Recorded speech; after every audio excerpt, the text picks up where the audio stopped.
Social finance sangat penting untuk mendorong ekonomi keuangan syariah, dan menurut Ferry saat ini wakaf tidak hanya berupa benda tidak bergerak, namun juga berbentuk wakaf produktif.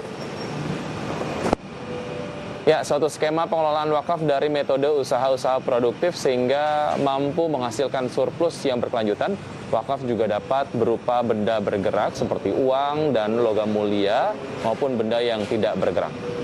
Ya, Periwarjo memastikan ada 4 hal penting untuk mengoptimalisasi dalam pemanfaatan wakaf. Pertama, kemampuan dalam merancang, mendesain, dan mengimplementasikan proyek-proyek ekonomi keuangan syariah. Kedua, kemampuan merancang struktur pembiayaan proyek yang bisa menggabungkan kepentingan untuk wakaf dan komersial sebagai bentuk integrasi keuangan komersial dan sosial. Ketiga, digitalisasi proses wakaf produktif dari awal hingga akhir secara end-to-end.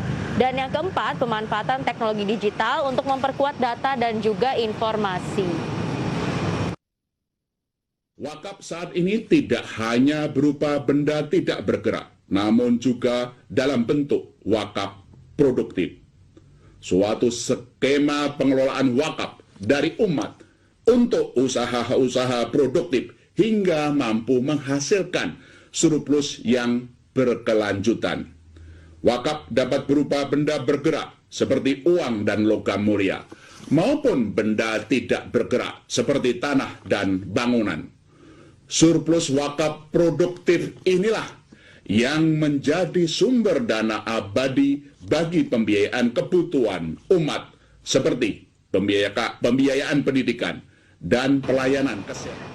Ya, udah paling cocok banget kalau wakaf itu diserap oleh proyek-proyek yang berbasis syariah begitu ya, supaya nilai-nilainya ataupun value-value-nya tidak ada yang terkurangi gitu ya. Oke, kita ke informasi berikutnya nih Wiki. Pemerintah mengakui pemanfaatan potensi wakaf uang di Indonesia masih sangat rendah. Ya, dukungan teknologi digital untuk pengelolaan wakaf serta sumber daya manusia berkompeten diakui pemerintah menjadi upaya untuk meningkatkan potensi wakaf di tanah air.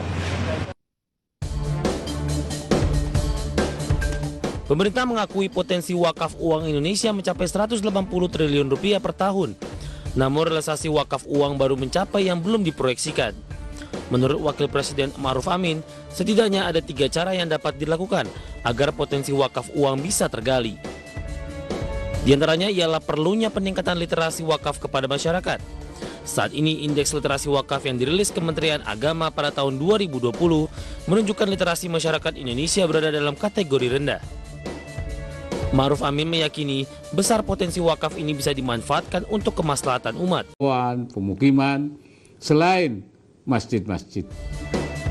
Selain peningkatan literasi, dukungan teknologi digital untuk pengelolaan wakaf serta sumber daya manusia berkompeten di bidang wakaf menjadi upaya untuk meningkatkan literasi wakaf di masyarakat. Jakarta, Tim Liputan, Adik.